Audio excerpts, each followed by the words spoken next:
inflamación aguda se van a repetir en la inflamación crónica y algunos elementos de la inflamación crónica van a aparecer dentro de la inflamación aguda.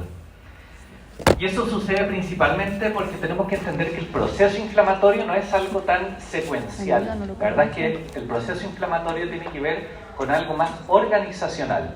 ¿Ya? Es decir, no tiene que ver con que un elemento necesariamente acontezca antes que el otro, aunque sí existe un cierto orden y vamos a estudiarlo con detención. Los objetivos de estas dos clases va a ser primero reconocer las variables clínicas asociadas a la inflamación aguda y a la inflamación crónica, cómo podemos reconocerlas. Vamos a relacionar cambios histológicos. Yo quiero que ustedes reconozcan células que las puedan asociar a cada uno de estos conceptos. Y después quiero que veamos cómo pueden evolucionar tanto la inflamación aguda como la inflamación crónica, ¿ya? En qué se pueden convertir, si es que pueden curar, cuando no curan, qué es lo que sucede, entre otros elementos. Este es un caballero que se llamó Celso, que él vivió aproximadamente 1 o 2 siglos después de Cristo, y él fue una de las primeras personas que habló del fenómeno inflamatorio.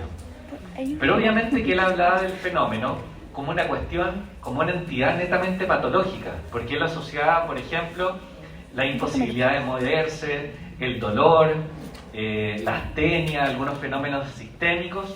Por lo tanto, siempre fue concebida la inflamación como un fenómeno patológico.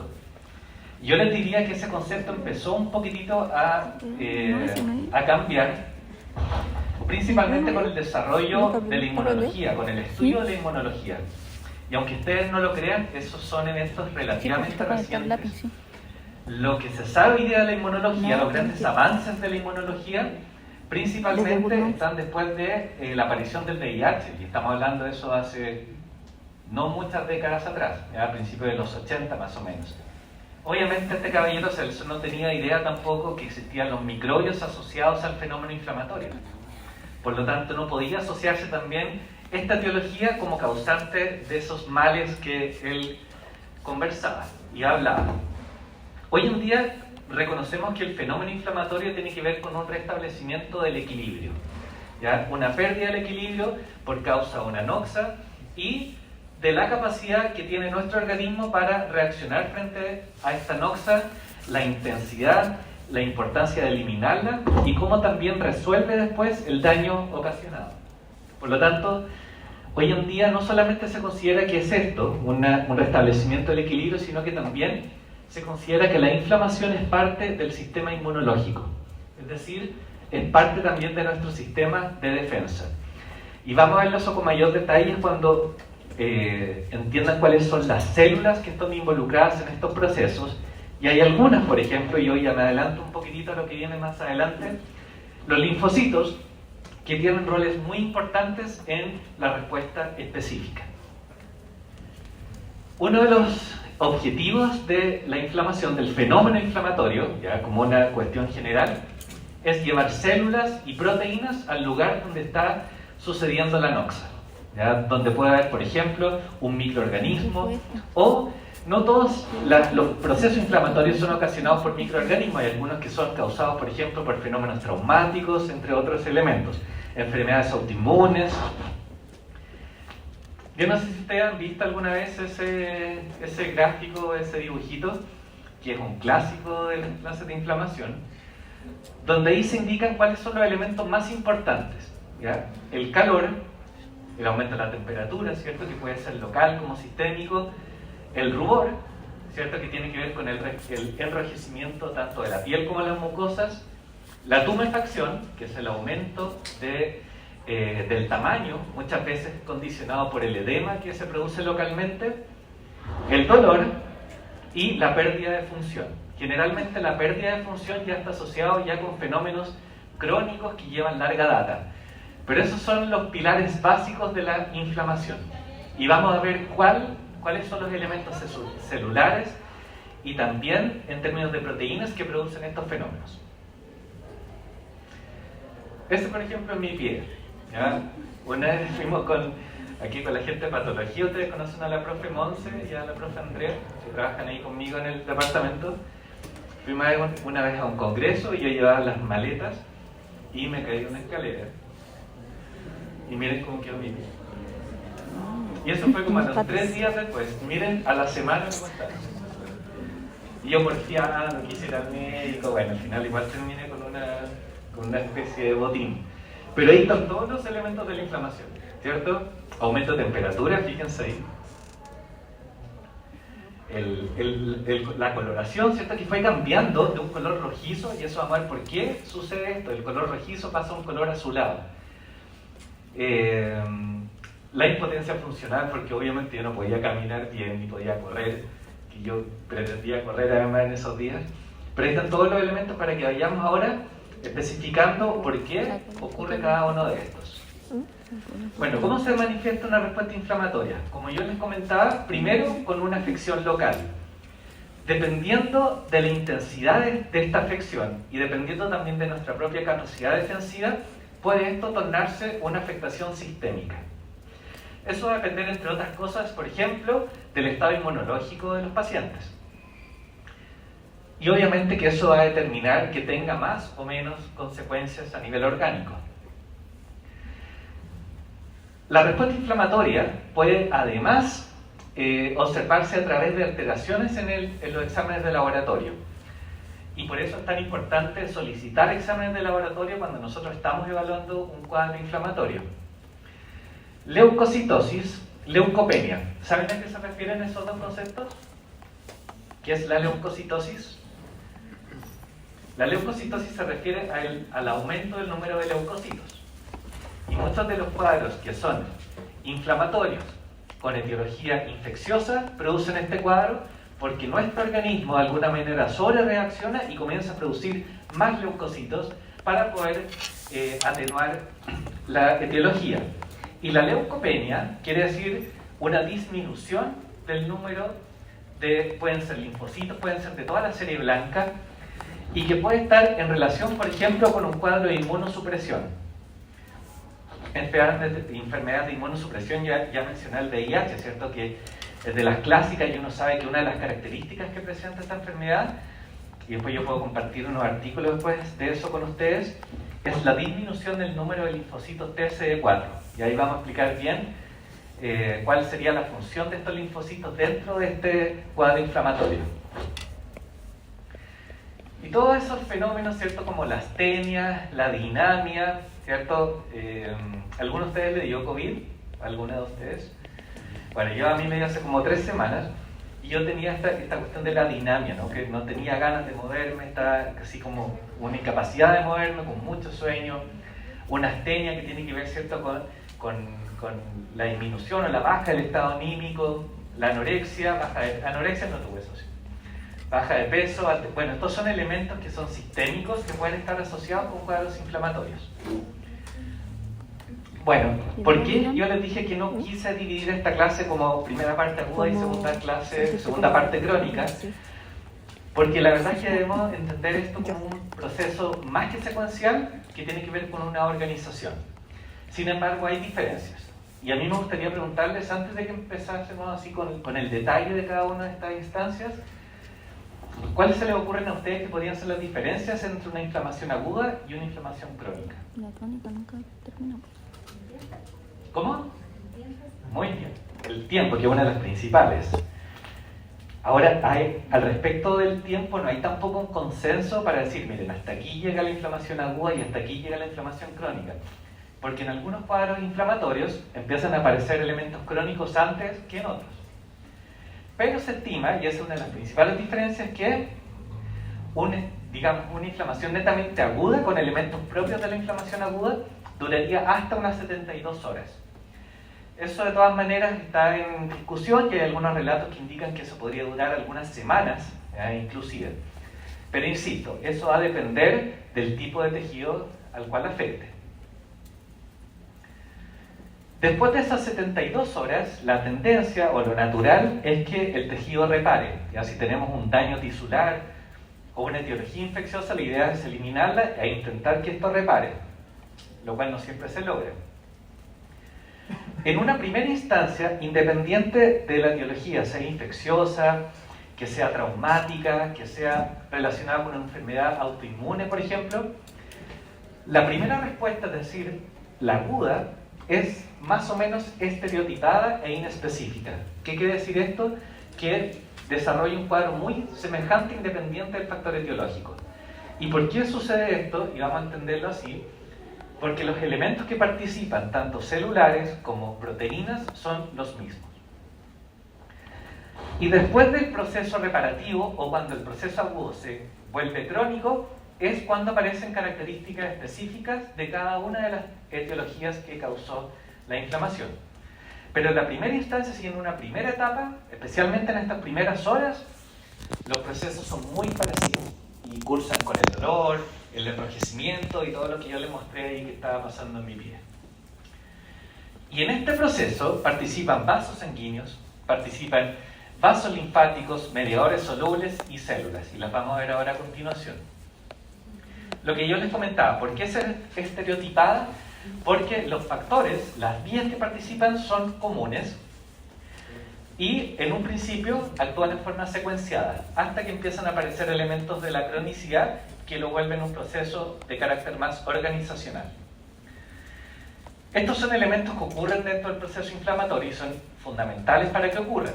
Primero tiene que modificarse el calibre de los vasos sanguíneos, y es por eso que se ve el enrojecimiento, que ocurren fenómenos como el edema, que permite la salida, por ejemplo, de proteínas desde los vasos sanguíneos, y por tanto requiere también una modificación de la permeabilidad vascular, ya para que lleguen los elementos al sitio donde está ocurriendo la infección. Por ejemplo, en el caso de ser una etiología infecciosa, deben salir los elementos celulares desde los vasos sanguíneos y llegar por quimiotaxis, es decir, por una gradiente de concentración de elementos, hacia el sitio donde está ocurriendo.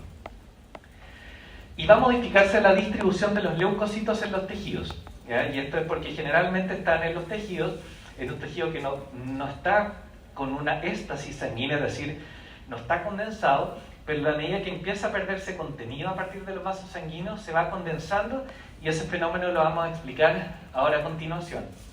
Pero esas tres cosas tienen que suceder en un proceso inflamatorio. Modificación del calibre de los vasos, es decir, se ensanchan, se vasodilatan, se modifica la permeabilidad, se vuelven más permeables, y se modifica también la distribución de los elementos, sobre todo leucocitos, dentro de los vasos sanguíneos y después en los tejidos.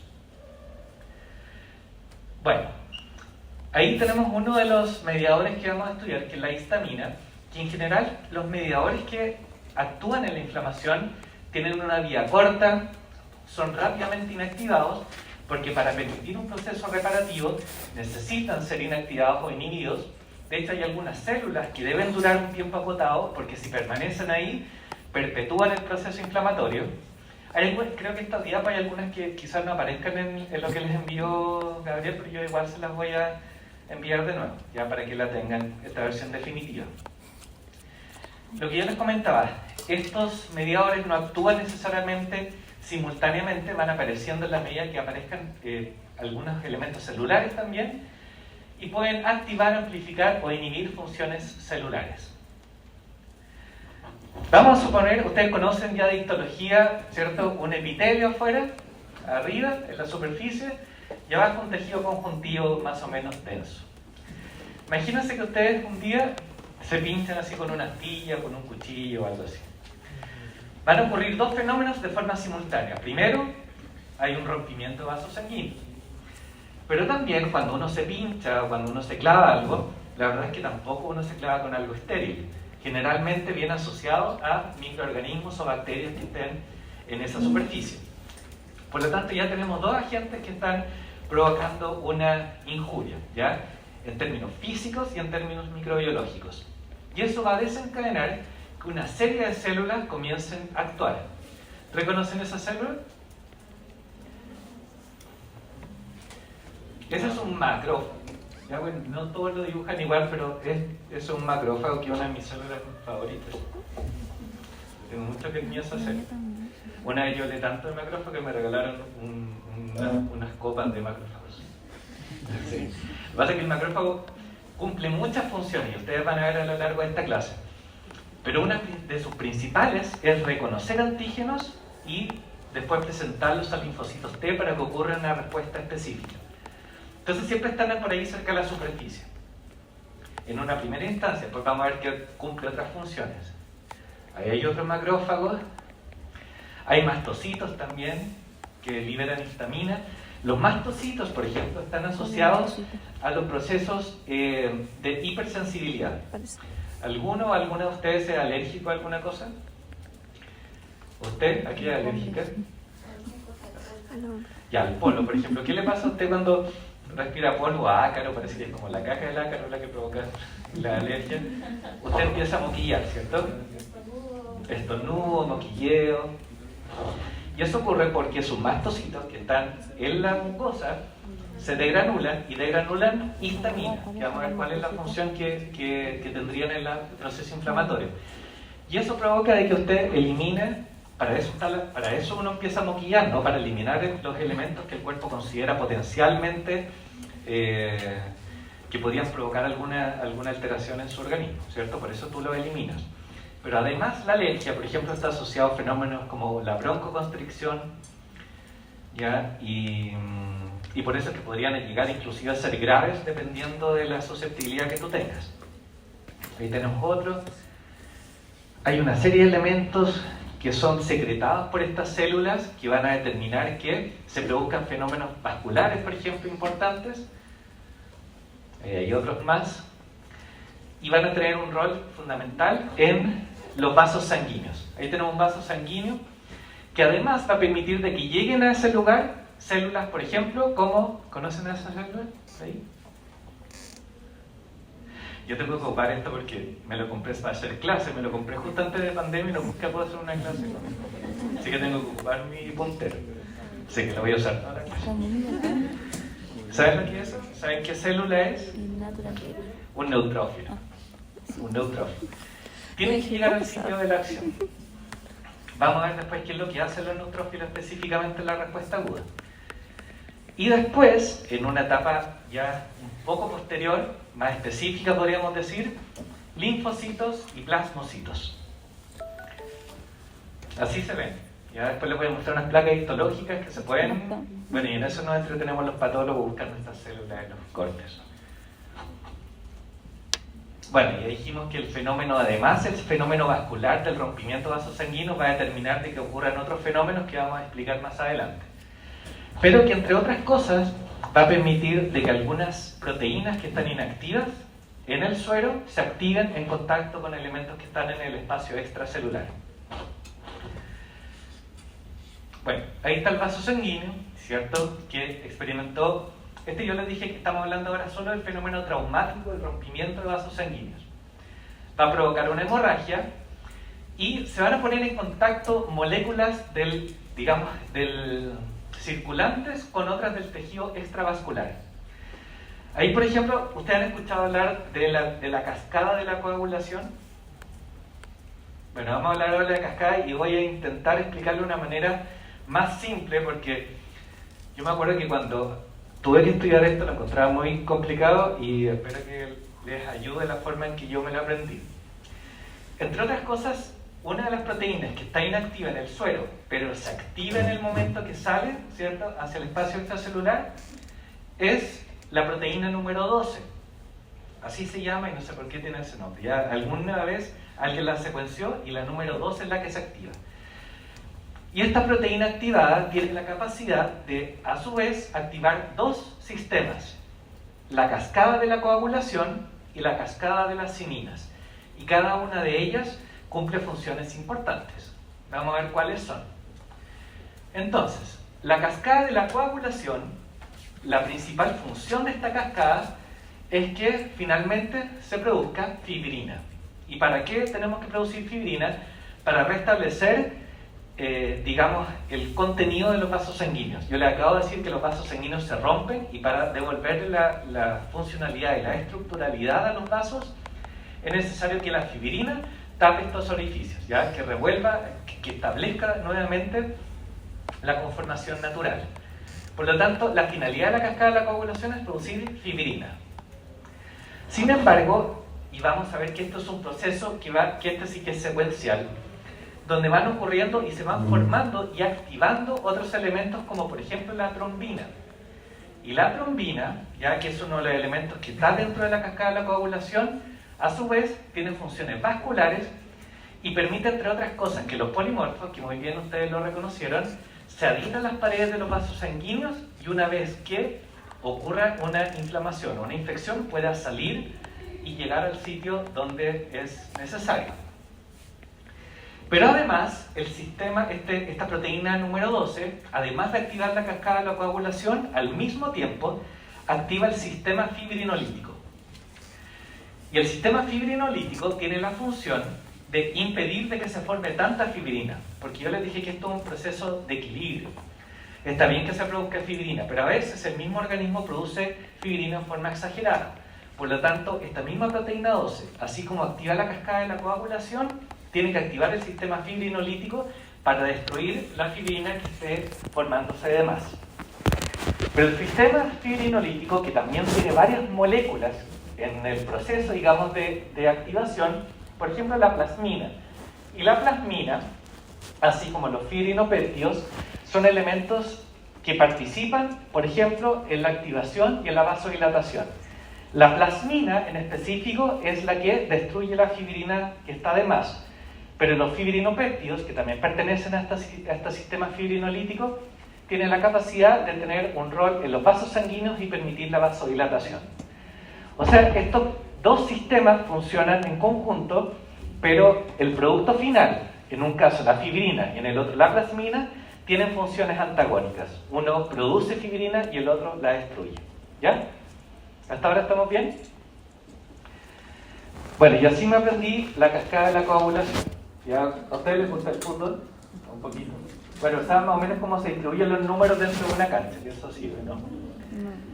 Vamos a partir desde la fibrina, que es el último elemento, hasta los elementos iniciales. Siempre el arquero o la arquera, ¿cierto? El número 1. ¿Qué cosa? El número 2, el número 10 siempre es el genio del equipo, el talentoso está al medio. Y el 10 es el punto en común que tienen las dos vías de la coagulación. Yo les voy a explicar cómo funciona. 7, que puede ser Alexis, que va por la zona externa, eso se llama la vía extrínseca, ¿ya? Y así me lo aprendí, porque eran tantos números. Lo que sí, claro, en la cascada de la coagulación ustedes los van a ver con números romanos y yo se los estoy colocando en números arábicos, pero es lo mismo. Y por el otro lado, Puede ser Alexis. los centrodelanteros, el 9, el 11. Ustedes son muy jóvenes, pero ¿no se acuerdan de Marcelo Salas y de Iván Zamorano, no? Ya, ellos jugaban con esa camisa. Yo me acuerdo que yo estaba en la U cuando Chile fue al Mundial del 98. Eso era que yo el carnet de poco. El número 12. Bueno, está la, ¿se acuerdan? Ya hablamos del número 12. ¿Cierto? Yo ahora voy a ocupar mi... Hablamos del número 12, que yo les dije que es esta proteína que está inactiva en el vaso, pero que se activa cuando sale al espacio, ¿cierto?, extravascular. Bueno, la vía extrínseca se activa cuando hay una lesión de los tejidos, que no necesariamente es provocado por un trauma. Una lesión en el tejido puede ser, por ejemplo, producido por una enfermedad autoinmune. Esta lesión va a provocar que la tromboplastina active a su vez al factor 7. Y el factor 7 activa el factor 10. Por otro lado, la vía intrínseca, que se actúa cuando hay lesiones vasculares, como las que yo les mostré, cuando uno se clava así con una astilla o con un cuchillo, sale el elemento 12, se pone en contacto con, por ejemplo, el colágeno y se activa. Y esto, ¿se acuerdan cuáles vías activaba el 12? Dijimos que está la cascada de la coagulación, la cascada de las ciminas, que veremos a continuación, y también el sistema fibrinolítico. Tiene varias funciones importantes. El 12 activa el 11, el 11 activa el 9, y el 9 al 10, que se convierte en la vía común. A veces se necesita la ayuda de otro centro, otro jugador que juegue ahí en el centro, como Vidal, que tiene la 8, que actúe y que active al 10, que es el sistema en común. Una vez que está activado el sistema 10, esta actúa a nivel del 2, ¿ya? El factor número 2, a veces también con ayuda del 5, el número 13, que puede tener una función importante, pero la idea es que todos estos vayan potenciando finalmente de que el 1, que es la fibrina, permita formar precisamente la fibrina, ¿ya? Y permita de alguna manera restablecer el equilibrio perdido y restablecido en una primera instancia. Está la trombina. ¿Se acuerdan que le dije que la trombina también jugaba un rol importante? Que a su vez actúa a nivel del fibrinógeno, y el fibrinógeno también actúa para producir los polímeros de fibrina. Seguramente ustedes han escuchado que la vitamina K es importante dentro de la coagulación, y eso es porque la vitamina K actúa fundamentalmente a este nivel, 7, 9, 10 y 2, quienes necesitan además la presencia de esta vitamina para activarse. Pero independiente de la vía, sea extrínseca o intrínseca, el rol fundamental de la cascada de la coagulación es activar al número 1 y producir fibrina. Eso es lo que yo les contaba. El 10, 9, 7 y 2 son dependientes de la vitamina K. Bueno, y esto en resumen, ¿no? Es lo mismo pero resumido. Las dos vías es importante que activen el factor 10, que es la vía en común, que va a permitir de que el fibrinógeno se transforme en fibrina, y eso permita también devolverle la estructura de los vasos sanguíneos que la perdieron. Dijimos que el factor número 12 además actúa a nivel de la cascada de las cininas. Y la cascada de las cininas tiene un producto final que es la bradicininina. Yo sé que aquí son hartos nombres, pero por eso intenté explicárselo, digamos, de una manera un poco más amable para que ustedes lo puedan incorporar. Pero la verdad es que estos son elementos, en el caso de la bradicininina, que tiene un rol importante a nivel de la vasculatura, permite la vasodilatación, ya por eso les puse que el vaso aumenta de tamaño. Y además permite la contracción de la musculatura lisa y es un mediador del dolor importante. Por eso es que muchos de los antiinflamatorios y analgésicos están destinados a actuar a este nivel para precisamente disminuir el dolor. Uno de los elementos, ya que son intermediarios de esta cascada de las cininas, es la calicreína, que también tiene un rol para promover la llegada de los polimorfos. ¿Ya? Es decir, si ustedes se fijan, todos estos sistemas van actuando de forma, digamos, en conjunta, organizada, para permitir, digamos, que se produzcan eventos a nivel de la vasculatura, permitir la llegada de neutrófilos, etc. Bueno, para que ustedes recuerden, el factor 12 activa la cascada de la coagulación, la cascada de las cininas y también algunas aminas vasoactivas. Vamos a ver qué son las aminas vasoactivas. La más conocida es la histamina, que es la que comentábamos, que a usted cuando tiene alergia le ocurre. ¿Cuál es su nombre? Isidora. Bueno, estos son los mastocitos, ¿ya?, que se degranulan y liberan histamina. ¿Y qué produce la histamina? Vasodilatación, broncoconstricción. ¿Ya? Por eso es que las personas que son alérgicas y están sometidas a un nivel de alergenos importante también pueden tener dificultad respiratoria. Edema también, porque produce una salida muy importante de suero desde los vasos sanguíneos hacia el exterior. Y además, cuando los vasos sanguíneos se dilatan demasiado, sale mucha proteína. Y las proteínas, al salir, no pueden ejercer este rol, digamos, de reabsorber este contenido. ¿Ya? Al salirse, digamos, no tienen cómo volver el suero hacia los vasos sanguíneos. Y eso es por eso que se produce el edema. Y es por eso que, por ejemplo, dietas muy bajas en proteínas no tienen la capacidad de devolver, digamos, el contenido vascular, y todo el suero queda en el exterior. ¿Ya? Es por eso que hay fenómenos, por ejemplo, bueno, que de repente uno ve en países, por ejemplo, de África, con extrema pobreza, que de repente se ven como niños con las panzas bien abultadas, en gran parte es porque son dietas tan pobres en proteínas que no tienen la cantidad suficiente para, una vez que pierdan contenido desde los vasos sanguíneos, estos puedan volver. La histamina está almacenado, como les dije, en mastocitos, que los mastocitos están muy cerca de las mucosas, y por eso es que el moquilleo puede entenderse por esa dirección, y son liberados por lesiones, digamos, traumáticas, por reacciones inmunes, por una hipersensibilidad. Por ejemplo, las personas que son alérgicas, lo que ejercen es una sobrereacción ante un alergeno. ¿Ya? Es decir, no deberíamos reaccionar con tanta intensidad frente a la presencia de un alergeno. Es diferente a lo que ocurre en las enfermedades autoinmunes, ¿cierto? Donde los alergenos, en este caso, están en nuestro organismo y son identificados como potencialmente dañinos para el organismo. Y la histamina, a nivel de la inflamación, tiene también efecto en los receptores endoteliales, ¿ya? Es decir, a nivel del endotelio, estos receptores, que son los H1, que una vez activados permiten la vasodilatación.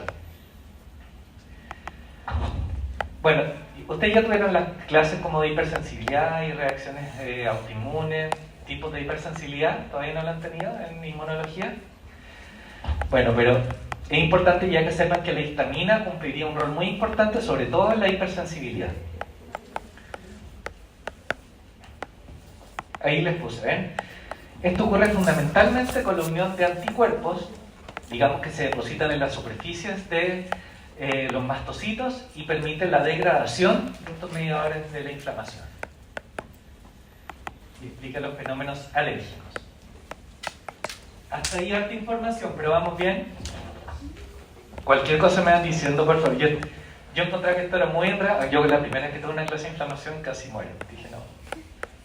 Pero bueno, ahora ya la encuentro más amigable. Vamos viendo todos los elementos. Pero hasta ahora lo único importante, o lo más importante, es que podamos reconocer que hay elementos como el factor 12 que activa ciertas cascadas, la cascada de la coagulación, que el producto final, la fibrina, ¿cierto?, permite restablecer la continuidad de los vasos sanguíneos. Tenemos el sistema fibrinolítico que impide que se forme tanta fibrina, y además tenemos algunas aminas más activas como la histamina que permite, entre otros elementos, entre otros procesos, la vasodilatación. ¿Y por qué necesitamos que los vasos, digamos, experimenten esto? Porque tienen que llegar las células al sitio donde está ocurriendo la injuria. ¿Han escuchado hablar del sistema del complemento? El sistema de complemento es un sistema que está constituido por aproximadamente 20 proteínas que están en estado inactivo dentro de los vasos sanguíneos. Sin embargo, que al activarse tienen, ahí están, ¿ven? Son 20 proteínas plasmáticas que están inactivas, pero el rol principal del sistema de complemento es destruir bacterias. Eso es lo más importante. Pero esta eliminación de bacterias, digamos, la realiza por varias vías. Por ejemplo, construyendo el complejo de ataque de membrana, que se llama MAC. El complejo de ataque de membrana está constituido por una porción de, porque son células, digamos, son proteínas que están organizadas de la C1 hasta la C20. El complejo de ataque de membrana está conformado por una porción de la C5, cuando la C5 se dividía en C5A y C5B. La C5B se une a la C6, C7, C8 y C9 y forma unas especies de poros en las superficies de las bacterias que permite su destrucción.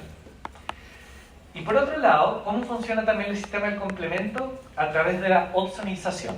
¿Saben lo que es la opsonización? ¿Han escuchado hablar de ese concepto? ¿Usted sí? ¿No? ¿Le suena al menos? La opsonización se trata de que estas proteínas, o pueden ser los anticuerpos también funcionan como opsonizadores. Se alojan, se depositan sobre la superficie de alguna bacteria, por ejemplo, que necesita ser eliminada, y facilita que otras células, como por ejemplo, como los macrófagos, que tienen capacidad fagocítica, puedan destruirla. Es decir, hay muchas células, como los mismos macrófagos que yo les menciono, que solo no pueden eliminar una bacteria, pero cuando están asociados, por ejemplo, a una proteína como la C3b o como un anticuerpo, por supuesto que les facilita. Es como si uno le colocara ketchup, o sea, a quien le guste ketchup o mantequilla, lo que le guste, a una bacteria y facilita que se la coma, digamos, con mayor efectividad. ¿Ya? Y el C3b tiene este rol. Qué rico. El sistema del complemento, bueno, tiene otras funciones, potencia fenómenos vasculares, etc. Libera ácido araquidónico, les puso un mastocito porque también tiene roles, también activando otras células. Pero lo que yo quiero que ustedes retengan es que el sistema del complemento, la función principal es eliminar bacterias, mediante la formación de complejos de ataque de membrana y mediante el rol opsonizador de algunos de esos elementos, principalmente el C3b. El C5b es otro elemento, pero no funciona como opsonizador, sino que funciona facilitando la liberación de ácido araquiónico, y vamos a ver de qué se trata eso. Así es el sistema de complemento cuando forma estos complejos de ataque de membrana.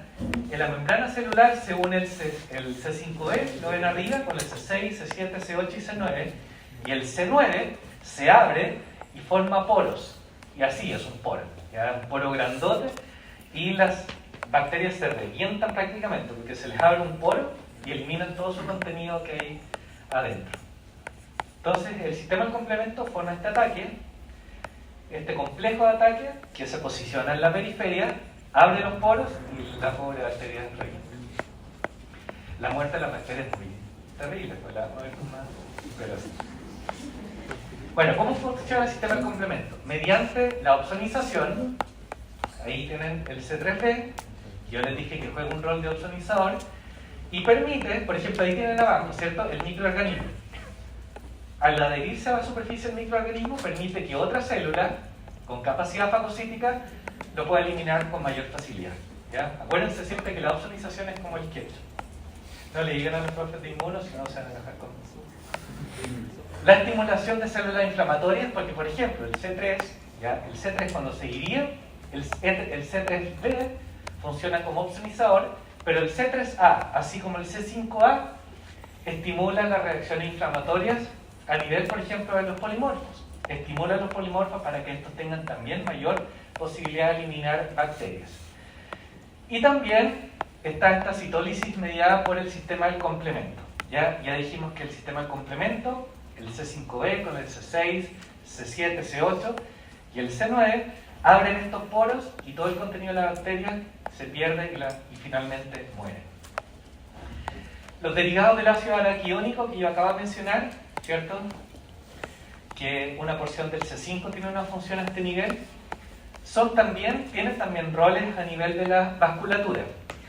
Los derivados del ácido araquiónico son las prostaglandinas. Por ejemplo, la aspirina tiene un rol a nivel de las prostaglandinas, que son mediadores del dolor, de la fiebre, y también tienen una actividad importante a nivel de los vasos sanguíneos. Y los leucotrienos, que los leucotrienos también aumentan la permeabilidad, producen broncoconstricción, ya lo mismo que hablábamos de estos elementos de hipersensibilidad, atraen neutrófilos también.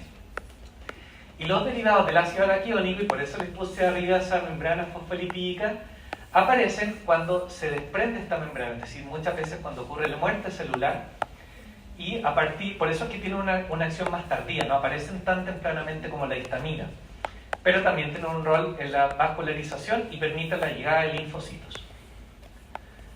Ahí les puse de nuevo la aspirina para que recuerden que la aspirina tiene un rol, ¿ya?, a este nivel. No es la idea que se aprenden todos los roles de esto, pero es importante que los conozcan porque son elementos que además son relevantes cuando ustedes tengan que indicar analgésicos, etc. El óxido nítrico, que seguramente ustedes lo han escuchado, que es producido por las células endoteliales y producen, entre otras cosas, la relajación de la musculatura lisa. El óxido nítrico se produce a nivel de los vasos sanguíneos, ¿ya? Y ocurre, por ejemplo, que la diabetes mellitus, que es una enfermedad... Yo con esta enfermedad empecé un poco a enamorarme de la patología, empecé a estudiar, de hecho mi tesis fue en esto, mi tesis de magíster, y después como que empecé a estudiar harto en esto. Tiene un efecto muy importante en la producción del óxido nítrico. ¿Cómo es esto?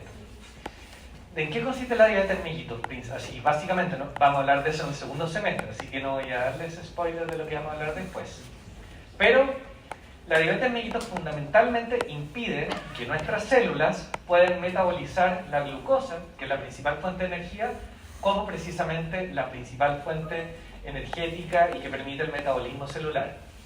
Por lo tanto, en personas que tienen diabetes, es importante recurrir a otras fuentes de energía. Entonces no tenemos la posibilidad de utilizar la glucosa y por lo tanto esa fuente de energía la vamos a buscar en la grasa. ¿Qué es lo que ocurre? Cuando se usa la grasa como fuente energética, los metabolitos que se producen a partir de este proceso van obstruyendo, como ustedes ven, los vasos sanguíneos. Y van no solamente obstruyendo los vasos sanguíneos, sino que también van dañando la estructura de los endotelios. Y yo les dije que el óxido nítrico se produce fundamentalmente a este nivel. Y entonces, ¿qué es lo que pasa en la diabetes mellitus? No se produce cantidad suficiente de óxido nítrico. Por lo tanto, uno de los problemas que ocurre en esta enfermedad es la vasoconstricción. No pueden dilatarse porque falta este elemento que permite la vasodilatación. Y si además la persona fuma, peor aún, porque el cigarro impide también la formación de óxido nítrico. Las citoquinas también son mediadores proinflamatorios, que son polipéptidos liberados por macrófagos y linfocitos que aparecen de forma más tardía. Son producidos por nuestros queridos macrófagos. Esas son las principales citoquinas, la interleuquina 1, la 8, factor de necrosis tumoral alfa, interleuquina 8, como les dije. Son elementos proinflamatorios que tienen un rol a nivel de la vasculatura, pero también son de alguna manera mediadores que permiten la comunicación entre las células. Por ejemplo, la interleuquina 8 es producida por los linfocitos para permitir a su vez la activación de los macrófagos. Vamos a ver cómo funciona esto. Las citoquinas pueden funcionar como factores de crecimiento, migración, quimiotaxis, etc. Y son los últimos en aparecer. O sea, de todos los que hemos visto, histamina, la cascada de las ciminas, bueno, lo último que aparecen así en cuanto a mediadores son las citoquinas o citocinas, ¿ya? La más famosa es la interleuquina 1, que tiene todos esos roles que ustedes ven ahí.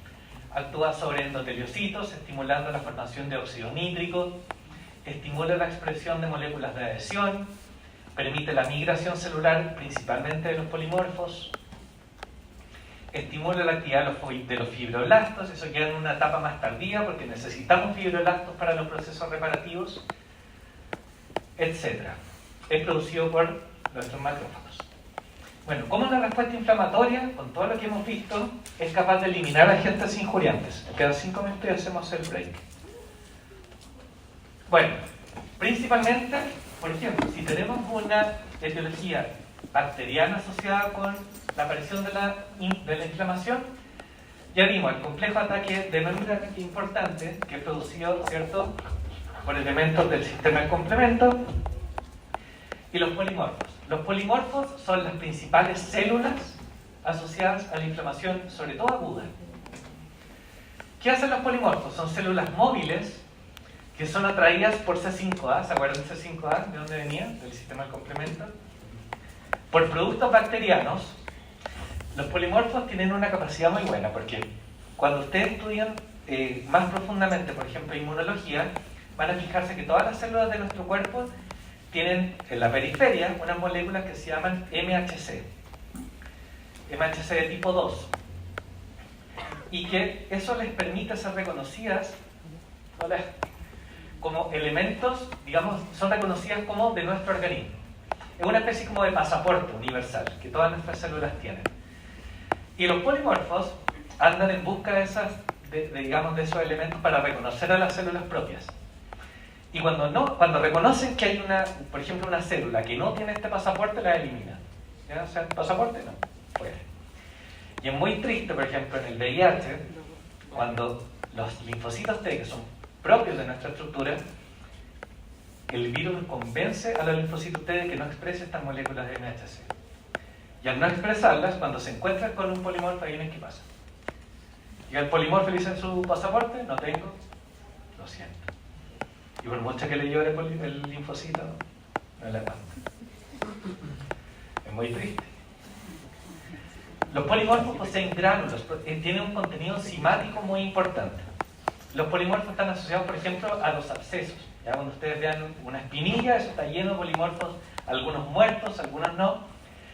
Un polimorfo, cuando está ejerciendo su acción de eliminar bacterias, muchas veces muere en forma accidental, y esto contribuye al cuadro necrótico.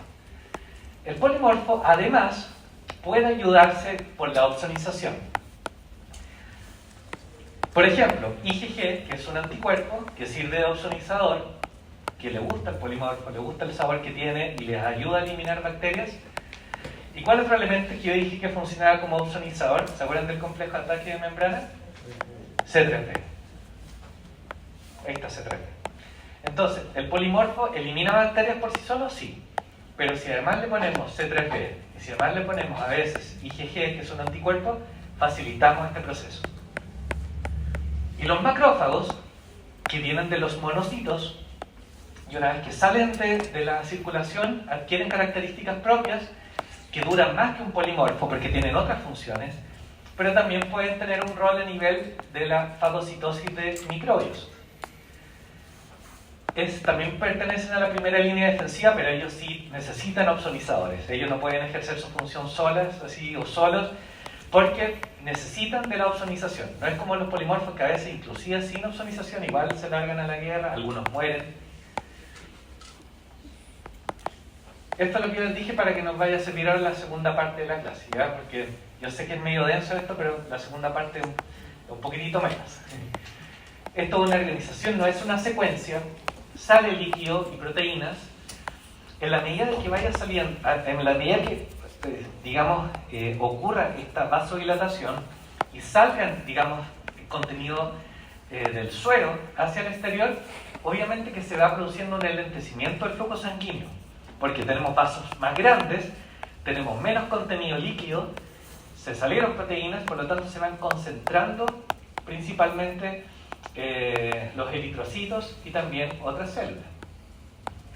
Eso es lo que se llama éstasis sanguínea. Y hay una migración de leucocitos. Ya eso es lo que ocurre a nivel de la microvasculatura. Es decir, ahí tenemos un entramado normal, natural, y fíjense ustedes acá cómo aumenta, yo me acerco teniendo esta cosa acá, cómo aumenta el tamaño de los vasos sanguíneos, cómo se produce esta vasodilatación, cómo van migrando, saliendo células también. Y bueno, lo que yo les dije, el éstasis tiene que ver con esto, ¿ya? Cuando se produce una vasodilatación sale contenido, pero se mantienen ciertos los elementos celulares. ¿Y cómo van a salir ahora los polimorfos? Necesitamos que los polimorfos lleguen al sitio de la infección, sobre todo si hay un agente microbiológico. Existen algunos elementos, ¿ya?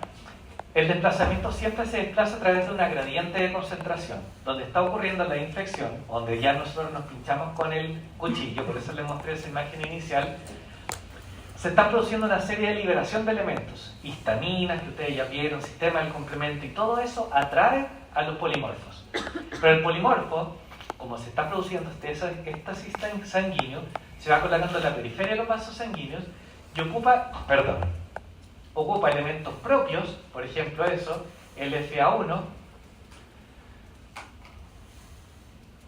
y receptores que son propios de los vasos sanguíneos que permiten una adhesión a la vasculatura, y después, por diapedesis, es decir, también, digamos, mutan su morfología y salen al exterior.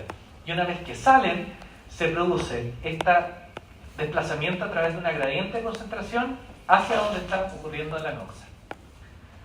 El número 3, por ejemplo, ahí ustedes ven que se produce la quimiotaxis, ¿ya?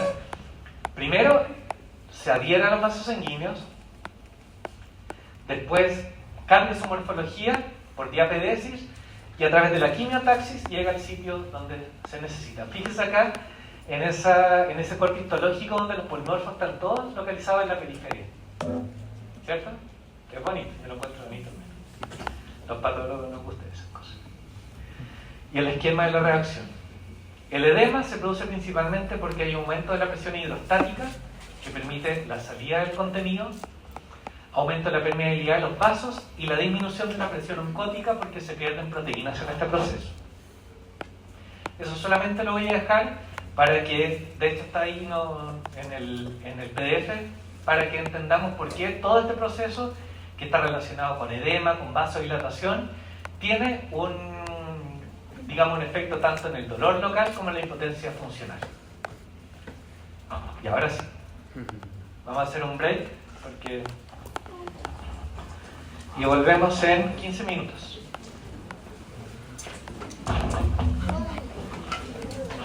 ¿Vamos bien hasta ahora? ¿Sí? Ya.